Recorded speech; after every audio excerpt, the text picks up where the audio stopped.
Whoa! Where did you come from? Well, as you can see, I am merely sitting here and reviewing what we have deduced thus far. You were gone for ages! And now you're suddenly sitting here musing to yourself? Where have you been anyway?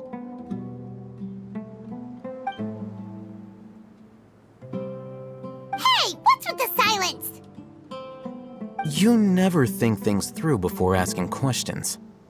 I'm giving you some time to make up for that.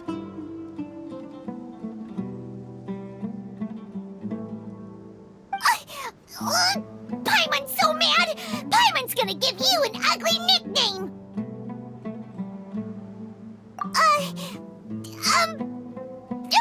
Never mind! Paimon's got nothing. There's just nothing super obvious to pick with this guy. It makes it so hard. Well, you've heard nothing to suggest I left this whole time, so clearly I stayed in the village to investigate.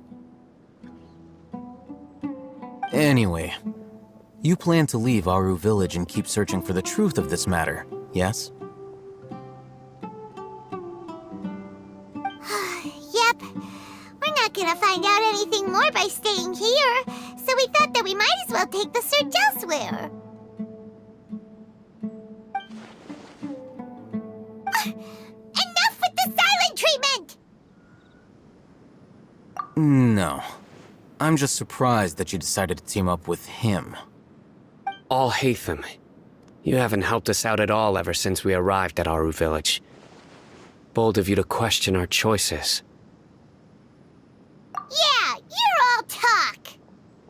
While you were investigating, I had my own work to do, which I've now finished. Really? Paimon doesn't believe you. To be honest, we aren't really a team, so I have no obligation to inform you of my whereabouts. Not to mention that going separate ways allowed me to find some important information that you all had missed. Huh? Right here in the village? Correct.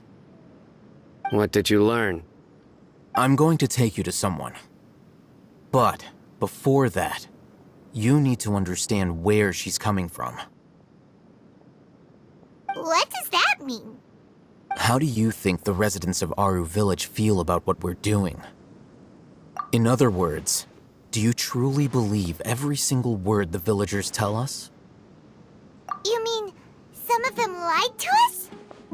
Hiding the truth does not necessarily equate to lying. Again, these people have their reasons. Remember what Candace said? Most people in Aru village don't necessarily care which deity is in charge of Sumeru. That's because whether King Deshret or the Dendro Archon has power is of little significance to them. By contrast, the perils of their daily lives are ever-present concerns. They won't simply share everything they know with you without good reason. That's why you believed there was no further information to be found in this village.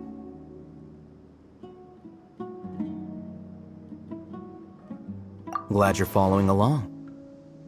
Among those you have talked to, there's someone who was consciously keeping you out of the loop.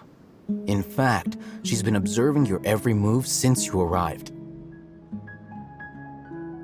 The reason being, to someone who only wants to live their life in peace, any external factors introduce unpredictability into the equation.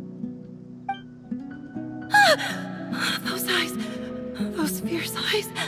You look like a real fighter. Don't change the subject. It's quite obvious that she's intimidated by Sino's authority and strength. Right. You were asking about the the mad scholars. She corrected herself mid-sentence because she's aware that there are King Deshret fanatics in the village. If she sounds too friendly towards the village keepers, she could easily make herself the radicals' next target. I think it's been a few days since I last saw them. I usually go to bed pretty early, so I'm not too familiar with what goes on at night. Remember? She made a point of denying her involvement in anything that occurs at night. But honestly, I feel quite sympathetic towards them. Even though they act a little strange, they've helped me in the past. If it weren't for them, my house would have collapsed long ago. After speaking to the village chief, it became clear that the village keepers had protected Aru village at night. In other words, the young miss was very much awake during that time.